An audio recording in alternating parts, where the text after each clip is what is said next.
কাজী আবু বকর রহমাতুল্লাহি আলাইহি পেটের মধ্যে ক্ষুধা, কিন্তু ওনার মধ্যে কোনো লোভ নেই। আমানতদারিতার গুণ কতটা ওনার মধ্যে ছিল, ওনাদের মধ্যে ছিল।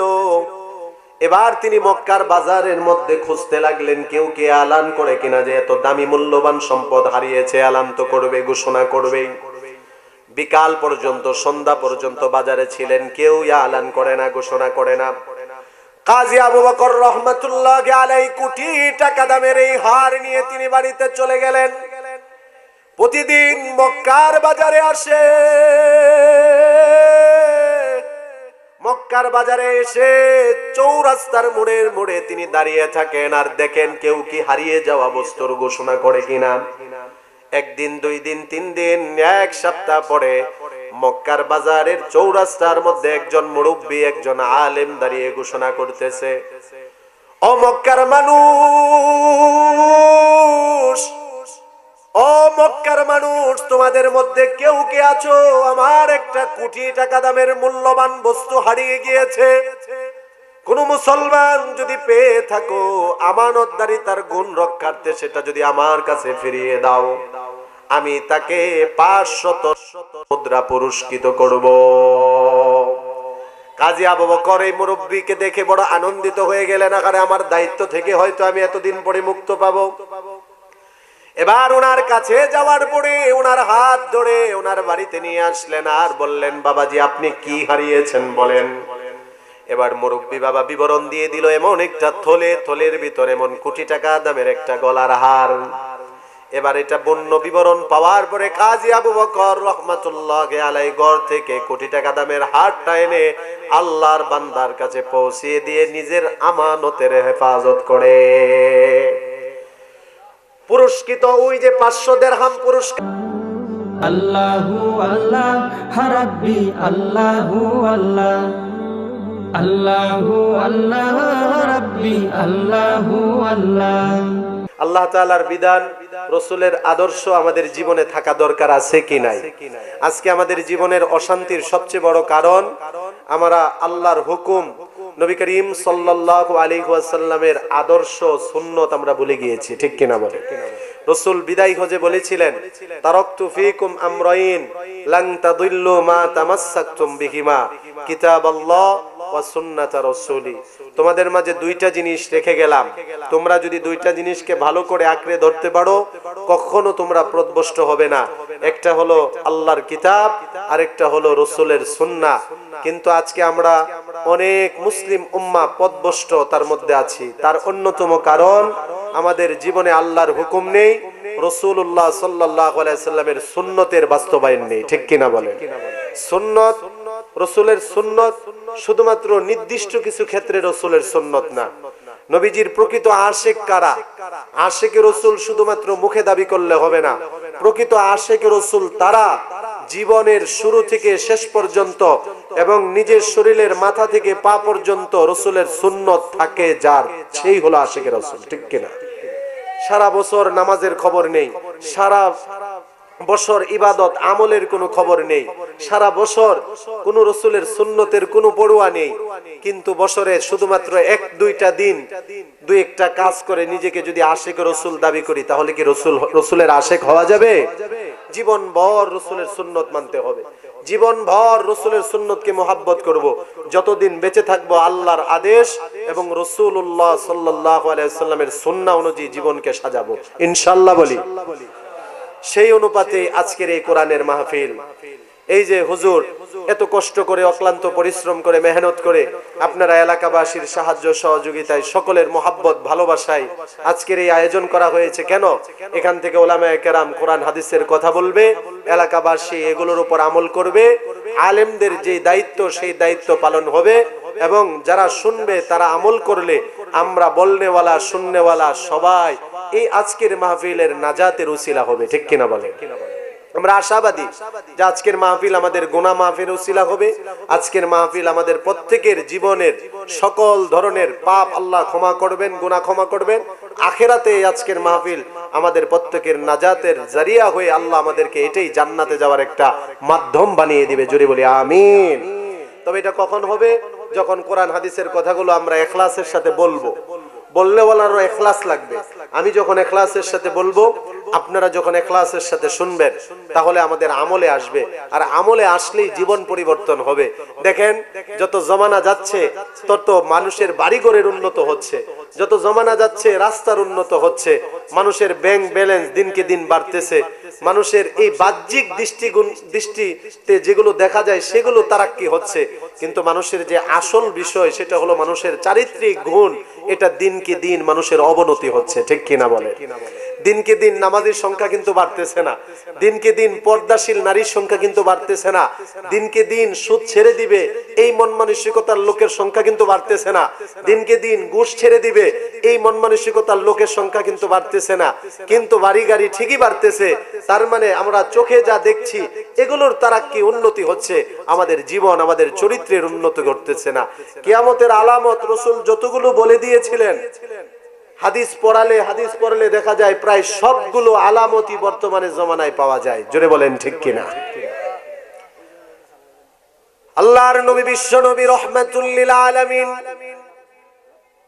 মুসলমানদের কিছু চরিত্র আর গুনাহগুলির কথাও নবীজি বলেছেন, কাফেরদের কিছু চরিত্রের কথাও রাসূল বলেছেন, মুনাফিকদের কিছু চরিত্রের কথাও রাসূল বলেছেন।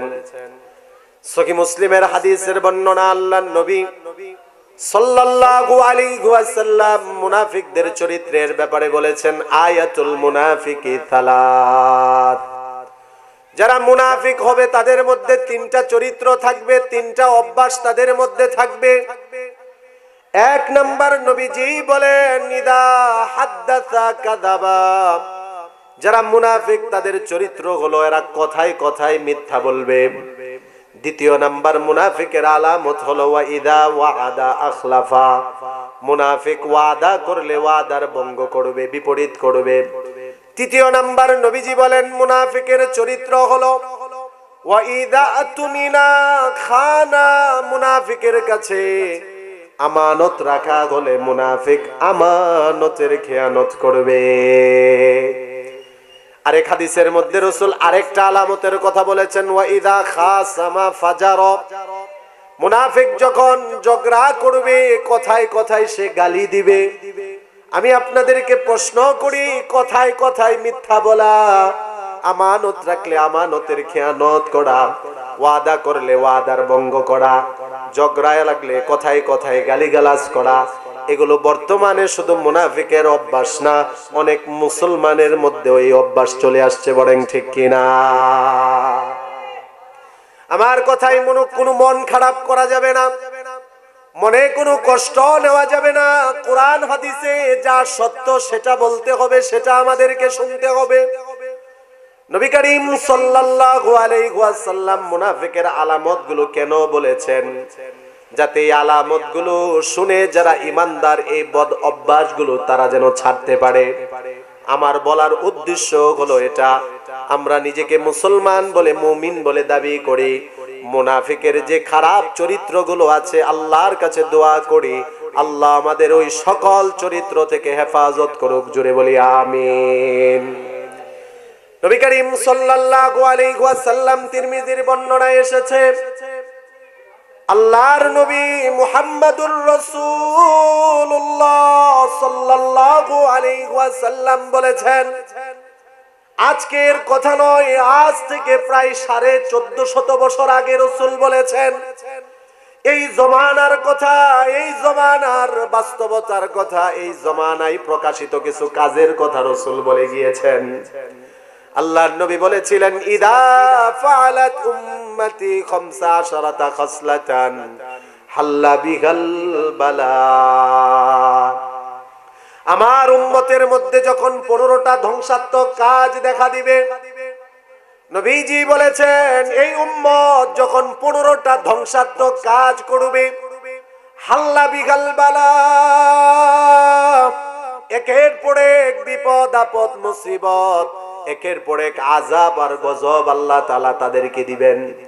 এই যে বিভিন্ন জায়গায় ভূমিকম্প দেখা যায়, বিভিন্ন জায়গায় ভূমিধস হয়, জমিন মানুষের ঘরবাড়ি সহ নিচে নেমে যায়, ভূমিকম্প হচ্ছে, ভূমিধস হচ্ছে, মানুষের চেহারা পশুর মতো পরিবর্তন হয়ে যাচ্ছে। এগুলো আযাব আর গজব জমিনে 5টা 15টা পাপাচার হলে আল্লাহ দিবেন, রাসূল বলেছেন। এখন তো বৃষ্টি হচ্ছে, পানির বৃষ্টি হচ্ছে, একটা সময় আসবে পানির বৃষ্টি হবে না। পাপাচারে জমিনবাসী লিপ্ত থাকার কারণে পাথরের বৃষ্টি হয়ে, এই পাথরের বৃষ্টি বর্ষিত হয়ে পাপাচার বান্দাগুলোকে আল্লাহ তাআলা আযাবে ধ্বংস করে দিবেন। এখন তো বাতাস এসে শরীরে যখন লাগে তখন আমরা আরাম অনুভব করি, বড় শান্তি লাগে। এমন একটা সময় আসবে, বাতাস আসবে, কোনো আরাম থাকবে না, বাতাসের মধ্যে আগুনের লেলিহান থাকবে। জোরে বলেন নাউযুবিল্লাহ।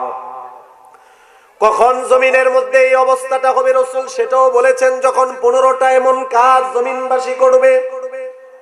1 নাম্বার আল্লাহর নবী বলেন, ইদা কানাল মাগনামু দুয়ালান, জমিনের মধ্যে যখন এমন মানুষের অভ্যাস কিছু হবে, এমন মানুষের সংখ্যাগুলো যখন বেড়ে যাবে, যখন কিছু মানুষ অপরের সম্পদকে নিজের সম্পদ মনে করবে, ভাইয়ের সম্পদকে নিজের সম্পদ মনে করে, প্রতিবেশীর সম্পদকে নিজের সম্পদ মনে করে, জনগণের সম্পদকে যখন মেম্বার সাহেব, চেয়ারম্যান সাহেব, এমপি সাহেব নিজের সম্পদ মনে করবে, নিজের সম্পদ মনে করে জনগণের দেশের টাকা যখন বাহিরে পাচার হবে, নবীজি বলেছেন প্রায় 1450 বছর আগে জমিনের মধ্যে আল্লাহ আযাব আর গজব দিবে। জোরে বলেন ঠিক কি না? রাসূল বলেছেন, ইদা কানাল মাগনামু দুয়ালান, যখন ব্যক্তিগত মানুষের সম্পদকে মানুষের নিজের সম্পদ মানুষ মনে করবে। 2 নাম্বার নবীজি বলেন, ওয়াল আমানাতু মাগনামা, আমানতদারিতা জমিন থেকে উঠে যাবে, আমানতের খেয়ানত হবে, আমানতের হেফাজত মানুষ করবে না। মুনাফিকের চরিত্র যখন মুসলমানের মধ্যে চলে আসবে, আমানতদারিতার গুণ যখন মানুষের মধ্যে উঠে যাবে, তখন আল্লাহ জমিনের মধ্যে আযাব আর গজব দিবেন। ও আমার মুরব্বী বাবারা, যুবক ভাইয়েরা, আমার একটা সময় ছিল মানুষের মধ্যে কতটা আমানতদারিতার গুণ ছিল। একটা ঘটনা বলি আপনাদেরকে। না খেয়ে ক্ষুধার্ত অবস্থায় মরে যেতে রাজি ছিল, কিন্তু আমানতের খেয়ানত করতো না, এমন কিছু মানুষ জমিনে ছিল। বিশিষ্ট একজন তাবিঈ, সাহাবী না, তাবিঈ ছিলেন মক্কার জমিনে। নাম হলো ওনার কাজী আবু বকর রহমাতুল্লাহি আলাইহি। মক্কায় বসবাস করত নওজোয়ান যুবক কাজী আবু বকর রহমাতুল্লাহি আলাইহি। একদিন, 2 দিন, 3 দিন চলে গেল, ক্ষুধার্ত অবস্থায়, খাবার খাওয়ার জন্য কোনো খাবার নেই এবং টাকা পয়সা নেই যে কিনে কোনো খাবার খাবে। ক্ষুধার্ত অবস্থায় যুবক কাজী আবু বকর রহমাতুল্লাহি আলাইহি মক্কার বাজারের মধ্যে ঘোরাফেরা করতেছেন একটা কাজের জন্য। হযরতে কাজী আবু বকর রহমাতুল্লাহি আলাইহি কাজও পান না যে কাজ করে টাকা উপার্জন করে তিনি খাবার কিনবেন। পেটের মধ্যে ক্ষুধা, আল্লাহর উপর ভরসা করে তিনি চলতেছেন। হঠাৎ করে মক্কার বাজারের মধ্যে তিনি দেখতে পেলেন একটা থলে পড়ে আছে, একটা থলেটা উঠানোর পরে তিনি থলের মুখটা খোলার পরে দেখলেন ভিতরে একটা দামি হার, গলার হার, আনুমানিক তৎকালীন কোটি টাকা দামের মূল্যের হার। হযরতে কাজী আবু বকর রহমাতুল্লাহি আলাইহি কোটি টাকা দামের এই হার পেয়ে বড়ই চিন্তিত হয়ে গেলেন, পেরেশান হয়ে গেলেন, আর আফসোস করতে লাগলেন, আরে আল্লাহর কোন বান্দার জানি মূল্যবান এই সম্পদটা হারিয়ে গিয়েছে, সে জানি কি পরিমাণ পেরেশান আর অস্থিরতার মধ্যে আছে। এই সম্পদ তার কাছে পৌঁছে দেওয়ার জন্য তিনি অস্থির হয়ে গেলেন। আর আমাদের জমানায় আমরা হলে বলতাম, 3 দিন ক্ষুধার্ত ছিলাম, আল্লাহর উপর ভরসা করেছি, আল্লাহ আসমান থেকে পাঠাইছে। বলেন ঠিক কিনা? আমরা হলে হালাল করার জন্য এটা বলতাম, হিকমত না, এটা কারো না, 3 দিন ক্ষুধার্ত ছিলাম, আল্লাহ আমার জন্য পাঠাইছে। কিন্তু কাজী আবু বকর রহমাতুল্লাহি আলাইহি পাওয়ার পরে আমানতদারিতার গুণ ফুটে উঠেছে। এই সম্পদ তো আমার না, এটা আমার কোন মুসলমান ভাই হারিয়েছে, এটা আমি পেয়েছি, আমার দায়িত্ব, আমানত তার কাছে এটা পৌঁছে দেওয়া। ঠিক কিনা বলেন? কাজী আবু বকর রহমাতুল্লাহি আলাইহি পেটের মধ্যে ক্ষুধা, কিন্তু ওনার মধ্যে কোনো লোভ নেই। আমানতদারিতার গুণ কতটা ওনার মধ্যে ছিল, ওনাদের মধ্যে ছিল। এবার তিনি মক্কার বাজারের মধ্যে খুঁজতে লাগলেন, কেউ কে এলান করে কিনা যে এত দামি মূল্যবান সম্পদ হারিয়েছে, এলান তো করবে, ঘোষণা করবে। বিকাল পর্যন্ত, সন্ধ্যা পর্যন্ত বাজারে ছিলেন, কেউ আলান করে না, ঘোষণা করে না। কাজী আবু বকর রহমাতুল্লাহি আলাইহি কোটি টাকা দামের এই হার নিয়ে তিনি বাড়িতে চলে গেলেন। প্রতিদিন মক্কার বাজারে আসে, মক্কার বাজারে এসে চৌরাস্তার মোড়ের মোড়ে তিনি দাঁড়িয়ে থাকেন আর দেখেন কেউ কি হারিয়ে যাওয়া বস্তুর ঘোষণা করে কিনা। একদিন, 2 দিন, 3 দিন, 1 সপ্তাহ পরে মক্কার বাজারের চৌরাস্তার মধ্যে একজন মুরব্বী, একজন আলেম দাঁড়িয়ে ঘোষণা করতেছে, ও মক্কার মানুষ, ও মক্কার মানুষ, তোমাদের মধ্যে কেউ কে আছো? আমার একটা কোটি টাকা দামের মূল্যবান বস্তু হারিয়ে গিয়েছে। কোন মুসলমান যদি পেয়ে থাকো, আমানতদারিতার গুণ রক্ষার্থে সেটা যদি আমার কাছে ফিরিয়ে দাও, আমি তাকে 500 মুদ্রা পুরস্কৃত করব। কাজী আবু বকর এই মুরব্বীকে দেখে বড় আনন্দিত হয়ে গেলেন, আরে আমার দায়িত্ব থেকে হয়তো আমি এতদিন পরে মুক্ত পাবো। এবার ওনার কাছে যাওয়ার পরে ওনার হাত ধরে ওনার বাড়িতে নিয়ে আসলেন আর বললেন, বাবাজি আপনি কি হারিয়েছেন বলেন। এবার মুরব্বী বাবা বিবরণ দিয়ে দিল, এমন একটা থলের ভিতরে এমন কোটি টাকা দামের একটা গলার হার। এবার এটা বন্য বিবরণ পাওয়ার পরে কাজী আবু বকর রহমাতুল্লাহি আলাইহি ঘর থেকে কোটি টাকা দামের হারটা এনে আল্লাহর বান্দার কাছে পৌঁছিয়ে দিয়ে নিজের আমানতের হেফাজত করে। পুরস্কৃত ওই যে 500 দিরহাম পুরস্কার করবে, আগেরই তো ঘোষণা দেওয়া। এখন কোটি টাকা দামের মূল্যবান হার পাওয়ার পর ঘোষণা অনুযায়ী যখন ওই আলেম ওই 500 স্বর্ণ মুদ্রা ওনাকে যখন হাদিয়া দিবে, উপহার দিবে, কাজী আবু বকর নেই না, নিতে চাই না। আলেম বলে, বাবারে আমি তো তোমাকে খুশি হয়ে এটা হাদিয়া হিসেবে দিচ্ছি, এটা তোমার জন্য হালাল, তুমি নাও। কাজী আবু বকর বলে, না না, খোদা থেকে আমানতদারিতা হেফাজত করেছি, তারপরেও শয়তান কতভাবে ধোঁকা দেওয়ার চেষ্টা করেছে। ও হুজুর, আপনার কাছে আপনার কোটি টাকার মূল্যবান সম্পদ আমি ফিরিয়ে দিয়েছি, এটা আমার আমানতের হেফাজত করেছি। দুনিয়াতে এটার কোনো পুরস্কার পাওয়ার জন্য নয়, এটার পুরস্কার যিনি দান করবেন তিনি কে? পরিপূর্ণ পুরস্কার আমি আমার আল্লাহর কাছ থেকে নিব, এটা আমি নিব না। আল্লাহর কাছ থেকে পরিপূর্ণ পুরস্কার পাওয়ার আশায় 500 দিরহামও নিল না, অথচ 3 দিনের ক্ষুধার্ত কিন্তু এই কাজী আবু বকর। এভাবেই চলে গেল। অনেক দিন পরে এই যুবক কাজী আবু বকর রহমাতুল্লাহি আলাইহি মক্কা থেকে ব্যবসার উদ্দেশ্যে সফর করে করে নদী পথে তিনি পাড়ি জমাচ্ছিলেন। হঠাৎ করে লঞ্চটা নদীর মধ্যে, সমুদ্রের মধ্যে ডুবে যায়। সমুদ্রের মধ্যে যত যাত্রী ছিল, কেউ মারা গেল, কেউ বেঁচে আসলো, কেউ অন্য অন্য কোথাও চলে গেল। কাজী আবু বকর অনেকক্ষণ সাঁতরাতে এক দ্বীপের মধ্যে এসে আটকে যায়। বেহুশ হয়ে যাওয়ার পর যখন ওনার হুঁশ ফিরে আসে, উনি তাকিয়ে দেখে এটা একটা দ্বীপ। এর সামনেই তিনি লক্ষ্য করে দেখলেন এমন আল্লাহর একটা ঘর, মসজিদ দেখা যায়। কাজী আবু বকর মসজিদের কাছে গিয়ে, ওযুখানায় গিয়ে ওযু করলেন আর আল্লাহর ঘর মসজিদে এসে 2 রাকাত সালাতুশ শুকর আদায় করলেন। আল্লাহ তাআলার কাছে দোয়া করলেন, আল্লাহ কত মানুষ মারা গেল, কত জনের বড় বড় বিপদ আপদ মুসিবত হলো, এই বিপদ থেকে তুমি আমাকে বাঁচিয়েছো। যোহরের নামাজের ওয়াক্ত হয়ে গেল। কাজী আবু বকর নতুন এলাকা, কাউকে চেনে না, কোথায় যাবে কি করবে উনি বুঝতে পারছিলেন না। উনি একজন কোরআনের হাফেজ ছিলেন। মসজিদে বসে বসে যোহরের আগে আল্লাহর কোরআনের কণ্ঠের তেলাওয়াত, মধুর কণ্ঠের তেলাওয়াত তিনি শুরু করে দিলেন। সুমধুর কণ্ঠে কাজী আবু বকর রহমাতুল্লাহি আলাইহি কোরআন তেলাওয়াত করে যোহরের নামাজের সময় হয়েছে। মুসল্লিরা যখন মসজিদে ঢুকে, নওজোয়ান যুবকের কণ্ঠে, সুমধুর কণ্ঠের তেলাওয়াত শুনে মানুষ বড় আশ্চর্য হয়ে যায়। এই যুবককে, তাকে তো কখনো আমাদের এলাকায় দেখিনি, এত সুন্দর কণ্ঠের তেলাওয়াত। মুসল্লিরা এসে প্রশ্ন করার পরে কাজী আবু বকর পূর্ণ ঘটনা খুলে বলল। এবার মুসল্লিরা বলে, না না, সমুদ্রে বেশে বেশে আপনি আপনার ইচ্ছায় এখানে আসেননি। বরং আল্লাহ আমাদের প্রয়োজনে আপনাকে পাঠিয়েছেন। আমাদের এই মসজিদের ইমাম সাহেব কিছুদিন আগে ইন্তেকাল করেছে। নামাজ পড়ানোর জন্য আমাদের ইমাম নেই, আমরা একজন ইমাম খুঁজতেছি। আপনি কোরআনের হাফেজ, সুমধুর কণ্ঠের তেলাওয়াতের অধিকারী, আপনি আজ থেকে আমাদের ইমাম, আর আল্লাহ আমাদের ইমাম বানিয়ে আপনাকে পাঠিয়েছে। এলাকার মানুষ ইমামতির প্রস্তাব দিলেন, আপনি আজ থেকে আমাদের ইমামতি করবেন।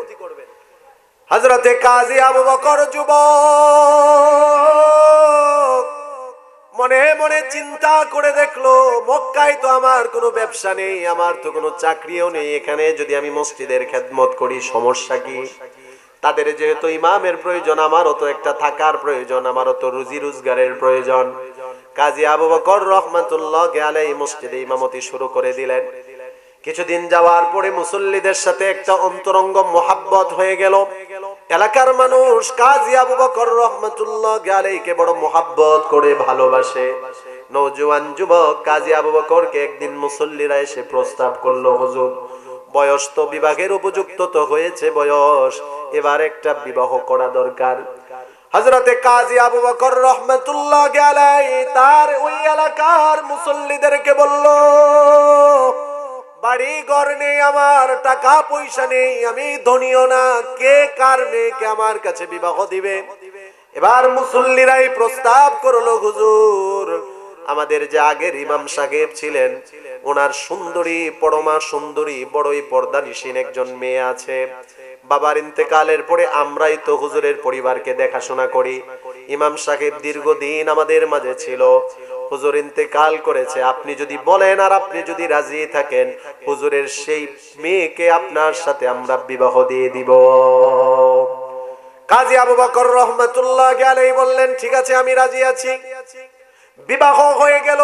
বাসর রজনীতে যখন কাজী আবু বকর নতুন স্ত্রীর কাছে আসলো, চেহারার দিকে তাকিয়ে দেখলেন এত সুন্দর, এত মায়াবী চেহারা, এত সুন্দর চেহারা তিনি কখনো দেখেননি। এবার চেহারার দিকে তাকিয়ে আছেন স্বামী তার স্ত্রীর। হঠাৎ করে স্ত্রীর গলার মধ্যে একটা দামি হার, কোটি টাকার মূল্যের একটা দামি হারের দিকে কাজী আবু বকরের নজর চলে গেল। এখন আর স্ত্রীর চেহারার দিকে তাকাই না, সেই কোটি টাকার দামি হারের দিকে তাকিয়ে আছে। এই দৃশ্য দেখে স্ত্রী কাজী আবু বকরকে ডাক দিয়ে বলল, ও আমার প্রাণের স্বামী, আমি আপনার স্ত্রী, আপনি আমার স্বামী, আমি আপনার, আমার সবকিছু আপনার। এই যে আমার হারের দিকে আপনি তাকিয়ে আছেন, যদি এটা আপনার কাছে পছন্দ হয় আমি আপনাকে মালিক বানিয়ে দিলাম, আপনি এটার মালিক। কাজী আবু বকর রাহমাতুল্লাহি আলাইহি বললেন, ও প্রাণের স্ত্রী, আমাকে ভুল বুঝিও না, আমি দুনিয়ার সম্পদের লোভী না। তোমার গলার মধ্যে হারটা দেখে আমার অতীত একটা ঘটনার কথা মনে পড়ে গেল। আজ থেকে প্রায় অনেক দিন আগে মক্কার বাজারে এমন একটা হার আমি পেয়েছিলাম। খুবই ক্ষুধার্ত ছিলাম, মক্কার বাজারে কোটি টাকার দামের হার পেয়ে আমানতদারিতার গুণ হেফাজত করতে গিয়ে তার মালিকের কাছে ফিরিয়ে দিয়েছিলাম। এবার এই স্ত্রী স্বামীকে বুকের মধ্যে জড়িয়ে ধরে বলল, ও প্রাণের স্বামী, আপনি কি তাহলে সেই যুবক, যেই যুবকের কথা বাবাকে দেখতাম প্রত্যেক নামাজের পরে মুনাজাতে আল্লাহর কাছে বলতো, ওগো আল্লাহ, ওই মক্কার জমিনের ওই নওজোয়ান যুবক, আমানতদার যুবকের সাথে যদি আমার মেয়েটার বিবাহ দিতে পারতাম। জীবনের বড় স্বপ্ন ছিল আমার বাবার আপনার সাথে আমাকে বিবাহ দেওয়ার। ওগো স্বামী, আপনি কি তাহলে সেই যুবক, যেই যুবক আমানতদারিতার গুণ রক্ষা করতে গিয়ে কোটি টাকার হার ফিরিয়ে দিয়েছিলেন? কাজী আবু বকর রাহমাতুল্লাহি আলাইহি বুঝতে আর বাকি রইল না, আমানতদারিতার গুণ যে তিনি হেফাজত করেছেন, এটার পুরস্কার আখিরাতে তো আল্লাহ তাকে দিবে, দুনিয়াতে নগদ আল্লাহ দিয়েছে। ওই কোটি টাকা দামের হার তার মালিক সহ তার অধীনে আল্লাহ করে দিয়েছে। এজন্য বলবো, আমানতদারিতা এটা মুসলমানের জন্য অনেক বড় গুণ। এই আমানতদারিতার গুণ, এটা যেই মুসলমানের কাছে থাকবে তার পৃথিবীর বড় সম্পদ তার কাছে আছে। আমাদের নবী মুহাম্মাদুর রাসূলুল্লাহ সাল্লাল্লাহু আলাইহি ওয়াসাল্লামের জীবনের দিকে তাকান। উনি কতটা আমানতদার ছিলেন। নবুয়াতের পরের জিন্দেগি না, নবুয়াতের আগের জিন্দেগির দিকে তাকান। মক্কার কাফেররা আল্লাহর রাসূল সাল্লাল্লাহু আলাইহি ওয়াসাল্লামকে আল আমিন উপাধিতে ভূষিত করেছিল। শুধুমাত্র তাই না, নবুয়াতের দায়িত্ব পাওয়ার পরে মক্কার কাফেরদেরকে যখন তাদের শিরকের বিরুদ্ধে, কুফুরের বিরুদ্ধে, মূর্তির বিরুদ্ধে যখন রাসূল বলা শুরু করে দিয়েছেন, তখন ওই কাফেররা রাসূলের জন্য বড় দুশমন হয়ে গেল। কিন্তু দুশমন থাকা সত্ত্বেও অনেক বড় বড় মক্কার কাফেররা তাদের মূল্যবান সম্পদ কোনো কাফেরের কাছে আমানত রাখতো না। রাসূলকে দুশমন মনে করা সত্ত্বেও আমানতদার মনে করে রাসূলের কাছে তাদের সম্পদ আমানত রাখতো।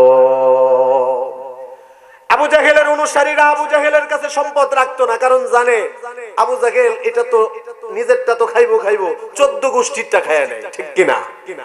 আবু জাহেলের কাছে রাখতো না তার অনুসারীরা। আবু জাহেলের অনুসারীরা রাসূলের কাছে আমানত রাখতো। রাসূলকে এতটা আমানতদার তারা মনে করতো। আল্লাহু আকবার। নবী করিম সাল্লাল্লাহু আলাইহি ওয়াসাল্লাম যখন আল্লাহর আদেশে মক্কা থেকে মদিনায় হিজরত করবেন, তিনিও কতটা আমানতদারিতার প্রতি খেয়াল করেছেন দেখেন। এই মক্কার কাফেরদের নির্যাতনের কারণেই কিন্তু তিনি মক্কা থেকে মদিনায় যাচ্ছেন। আমরা হলে তো বলতাম ওরা তো আমার দুশমন, ওদের নির্যাতনের কারণে আমি বাড়ি থেকে চলে যাচ্ছি, ওদের সম্পদ কেন আবার ওদেরকে দিব? কিন্তু আল্লাহর নবী উনি যখন হিজরত করবেন, ওনার মেয়ের জামাতা হযরতে আলী রাদিয়াল্লাহু তাআলা আনহুকে নিজের ঘরের মধ্যে নিজের বিছানায় শুয়ে গিয়েছেন আর এটা বলেছেন, ও আলী, আমার কাছে মক্কার এই কাফেরদের অনেক সম্পদ আমানত হিসাবে রাখা আছে। সকালবেলা তোমার দায়িত্ব হলো যার যার সম্পদ তার কাছে পৌঁছে দেওয়া। এজন্য এটা বড় একটা সততার গুণ, আমানতদারিতার গুণ। আল্লাহর নবী এটাই বলেছেন প্রায় 1450 বছর আগে। এমন একটা সময় আসবে ওয়াল আমানাতু মাগনামান, আমানতদারিতা উঠে যাবে, আমানতকে মানুষ নিজের সম্পদ মনে করবে। তৃতীয় নাম্বার ধ্বংসাত্মক কাজ, রাসূল বলেছেন ওয়াজ যাকাতু মাগরামান, এমন একটা সময় আসবে যখন যাকাতটাকে মানুষ জরিমানা মনে করবে।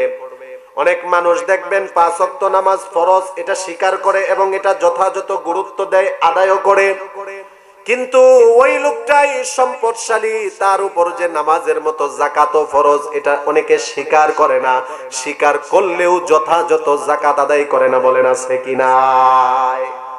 বরং যাকাতটাকে একটা জরিমানা মনে করে। আমি আমার নিজের কানে, আমার অনেক মুসল্লি যারা বঙ্গ মার্কেটের বড় বড় ব্যবসায়ী ছিল, কোটি কোটি টাকা ব্যবসা করত, অনেকে এসে আমার কাছে রমজান মাসে একটা আপত্তি করত।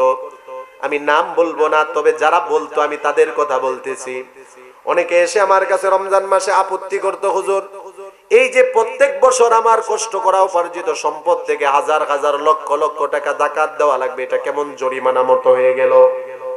সে বড় আপত্তি প্রকাশ করতে চায় যে আমার কষ্টে উপার্জিত সম্পদ আমি প্রত্যেক বছর মন মতো দিব, কেন ধার্য করা লাগবে আমার?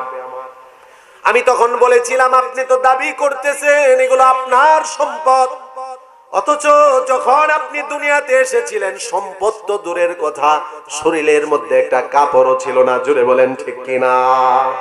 সবকিছু আমাদেরকে যিনি দান করেন তিনি কে? এরকম যাকাতটাকে অনেক মানুষ জরিমানা মনে করবে। যাকাতের মতো ফরজ বিধানের ক্ষেত্রে মানুষের কমতি চলে আসবে, তখনই আযাব আর গজব হবে। 4 নাম্বার নবীজি বলেছেন ওয়া তা'আর রাজুলু যাওজাতাহু, কিয়ামতের আগে 15টা ধ্বংসাত্মক কাজের মধ্যে 4 নাম্বার ধ্বংসাত্মক কাজ এই জমিনের মধ্যে হবে। সেটা হলো কিয়ামতের আগে এই জমিনের মধ্যে এমন কিছু স্বামীর সংখ্যা বেড়ে যাবে যেই স্বামীগুলো তাদের বউয়ের গোলাম হয়ে যাবে। বলেন ঠিক কিনা? সমাজের বাস্তবতা আছে কি নাই? রাসূলের কথা এটা তো আর মিথ্যা হতে পারে না। যে মিথ্যা সন্দেহ করবে তারও তো ঈমানের ঘাটতি। ওয়া আতা'আর রাজুলু যাওজাতাহু, তিরমিজির বর্ণনা 2371 নাম্বার হাদিস। নবী করিম সাল্লাল্লাহু আলাইহি ওয়াসাল্লাম বলেন কিয়ামতের আগে জমিনে এমন কিছু পুরুষ হবে যারা তাদের স্ত্রীর গোলাম হয়ে যাবে। স্ত্রী বলবে দাঁড়াও, দাঁড়াবে, বসো বসো, বসে থাকবে। স্ত্রী বলবে কামাই উপার্জন করে কারো কাছে টাকা দেওয়া যাবে না, সব আমার কাছে এনে দিতে হবে। গোলামি করে কিছু স্বামী সব বউয়ের কাছে দিয়ে দিবে, বলেন ঠিক কিনা? বলবেন হুজুর এটা দোষের কি? এটা তো ভালো, স্বামী হয়তো খরচ করে ফেলে, স্ত্রী হয়তো ভালোভাবে খুব হিসাব নিকাশ করে খরচ করে, এটা তো খারাপ কিছু না। হ্যাঁ, এটা খারাপ কিছু না। তবে স্ত্রী যদি এটা বলে সব ইনকামের টাকা আমাকেই দিতে হবে, বৃদ্ধ মা বাবাকে দেওয়া যাবে না, ভাই বোনকে দেওয়া যাবে না, অন্য কারো হক আদায় করা যাবে না, সেটা হলো খারাপ। জোরে বলেন ঠিক কিনা? এখন হিসাব করে দেখেন কয়জন স্ত্রী স্বামীর টাকা এই অনুপাতে নেয় আর কয়জন ওই অনুপাতে নেয়। রাসূল বলেন কিয়ামতের আগে এমন কিছু কুলাঙ্গার সন্তান জমিনে আসবে যারা নিজের মা বাবাকে বোঝা মনে করে স্ত্রীর কথায় মা বাবাকে বৃদ্ধাশ্রমে রেখে আসবে। আছে কিনা? বৃদ্ধাশ্রমের সংখ্যা দিনকে দিন বাড়তেই আছে। একটা সময় ছিল বৃদ্ধাশ্রম বলতে মানুষ কিছুই চিনতো না, জানতো না। এখন বৃদ্ধাশ্রমের সংখ্যা বাড়তেই আছে, আর দ্বারা বোঝা যাচ্ছে দিনকে দিন সন্তানাদির মনে মা বাবার কদর কমতেছে। ঠিক কিনা বলেন? যত দিন যাচ্ছে ততই সন্তানাদি মা বাবা থেকে দূরে সরে যাচ্ছে, যতই দিন যাচ্ছে ততই সন্তানাদি মা বাবাকে দুশ্মন মনে করতেছে। ঠিক কিনা বলেন? বন্ধু বান্ধবকে আপন মনে করে মা বাবাকে দুশ্মন মনে করে, এমন অনেক সন্তানও আছে। আমি তাদেরকে বলে দিয়ে যাই, ও আমার যুবক ভাইয়েরা, যারা আমার কথাগুলো শুনতেছে, যদি তাদের মধ্যে এমন একটা সন্তানও থাকে যারা মার সাথে খারাপ আচরণ করে, বাবার সাথে খারাপ আচরণ করে, তাদেরকে আমি জানিয়ে দেই আল্লাহ পাকের দুইটা অনর সিদ্ধান্ত আছে, ফয়সালা আছে, যেগুলোর মধ্যে কোনো পরিবর্তন হবে না। দুই সিদ্ধান্তের এক সিদ্ধান্ত হলো আল্লাহ বলেন ওয়াকাযা রাব্বুকা আল্লা তা'বুদু ইল্লা ইয়্যা। এক নাম্বার আল্লাহ পাকের অনর সিদ্ধান্ত হলো ইবাদত একমাত্র একজনের করতে হবে। জোরে বলেন তিনি কে? জোরে বলেন কে? এটা আল্লাহ পাকের অনর সিদ্ধান্ত, এটার মধ্যে কোনো পরিবর্তন হবে না। ইবাদত বন্দেগী একমাত্র আল্লাহর জন্য করতে হবে, আল্লাহর সাথে কাউকে শিরিক করা যাবে না। কার সিদ্ধান্ত? জোরে বলেন কার? আল্লাহ বলেন এটা হলো আমার অনর সিদ্ধান্ত। কতদিন পর্যন্ত ইবাদত করতে হবে আল্লাহ এটাও কোরআনে জানিয়ে দিয়েছেন, ওয়া'বুদ রাব্বাকা হাত্তা ইয়াতিয়াকাল ইয়াকিন। তোমার মৃত্যু আসার আগ পর্যন্ত তোমাকে ইবাদত করা লাগবে। আল্লাহ তাআলা ওনার হাবিবকে বলতেছেন ওয়া'বুদ রাব্বাকা, ও আমার হাবিব, আপনার মৃত্যু আসার আগ পর্যন্ত আপনার আমার ইবাদত করা লাগবে। এবার আমি আপনাদেরকে প্রশ্ন করি, আল্লাহ যদি ওনার হাবিবকে আদেশ করেন মৃত্যুর আগ পর্যন্ত ইবাদত আল্লাহর করা লাগবে, আর আমরা আল্লাহর সাধারণ বান্দা, আমরা যদি বলি পিশাবের কাছে মুরিদ হলে নামাজ লাগে না, তাহলে কি পিশাবগিরি না বন্ডামি? জোরে বলেন কি এটা?